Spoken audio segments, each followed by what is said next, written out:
Hi friends, Kangana Ranaut ने protest में आई लड़कियों को गंदी गंदी गालियां दी। कंगना ने लड़कियों को गटरशाप कहा। जब से ये बीजेपी की नेता बनी है तब से ऐसे ही बकवास करती है। आजादी नहीं थी, वो भीख थी, और जो आजादी मिली है वो 2014 में मिली है।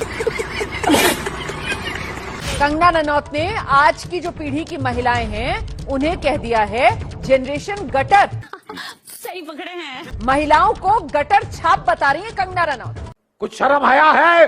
क्योंकि इनको अभी कोई मंत्री पद नहीं मिला है। अब ये मंत्री पद पाने के लिए कुछ भी बकवास करती है, कुछ भी बोलती है। ये भी एक महिला है जो अपनी फिल्मों में क्या क्या करती थी, लेकिन जब लड़कियों ने कुछ बोल दिया तो लड़कियां इसको गटरशाप दिखाई दे रही हैं। ये किस तरह के स्टूडेंट हैं और किस तरह की अश्लील बातें हैं, किस एंगल से ये लोग स्टूडेंट लगते हैं। डर गई बहन, डर गई बहन। जो भी आगे चल के सुप्रीम कोर्ट के लॉयर्स होंगे या लॉयर्स होंगे, क्या इनके माँ बाप अफोर्ड कर पाएंगे?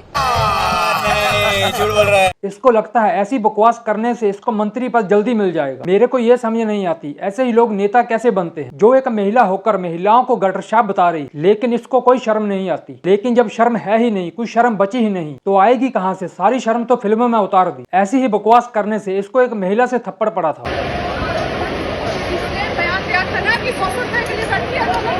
अच्छा बात नहीं है। मेरी माँ बैठी थी उस टाइम जब इसने बयान दिया था। लेकिन ये ढीठ है, इसको कोई शर्म नहीं आती। मुझे फर्क नहीं पड़ता कि जमाना क्या कहता है। उधर एथेनॉल वाले चाचा भी डर गए। चाचा ने कहा पेट्रोल में एथेनॉल मिलाने में मेरा कोई रोल नहीं है। बॉम्बे हाई कोर्ट में अर्जी लगाकर नितिन गडकरी ने कहा है पेट्रोल में इथेनॉल मिलाने से मेरा कोई लेना देना नहीं है। अच्छा बात नहीं है।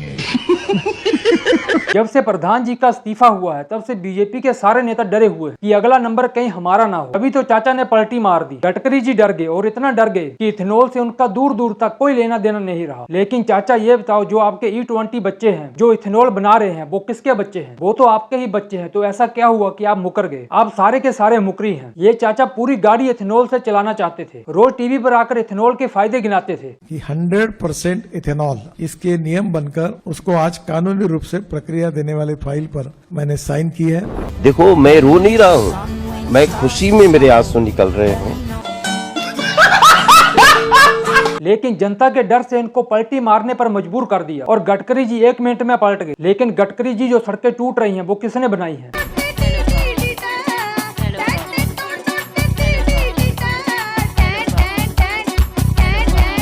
कुछ शर्म आया है? अब उसमें पलटी मत मारना, क्योंकि वो सड़कें आपने स्पेस टेक्नोलॉजी से बनाई है। प्रधानमंत्री के नेतृत्व में अभी तक जो आपने देखा है वो तो केवल ट्रेलर है और असली फिल्म शुरू होना बाकी है। इसके बाद आपको और ऐसे अनेक एक्सप्रेस हाईवे प्रधानमंत्री जी के नेतृत्व में आपको देखने के लिए मिलेंगे और हमारा देश दुनिया में इंफ्रास्ट्रक्चर में पहले 5 देशों में जाएगा।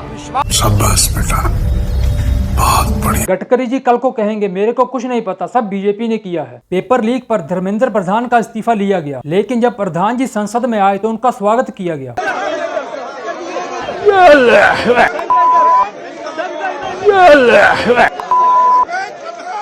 ये बिक गई है गवर्नमेंट। जैसे प्रधान जी कोई बड़ी जंग जीत कर आए हों। ना तो बीजेपी के लोगों को शर्म आती है और ना ही ऐसे मंत्रियों को। और प्रधान जी का संसद में स्वागत कर रहे हैं। बीजेपी को कोई फर्क नहीं पड़ता, कोई अपनी जान दे या उनके ऊपर पैलेट गन चले।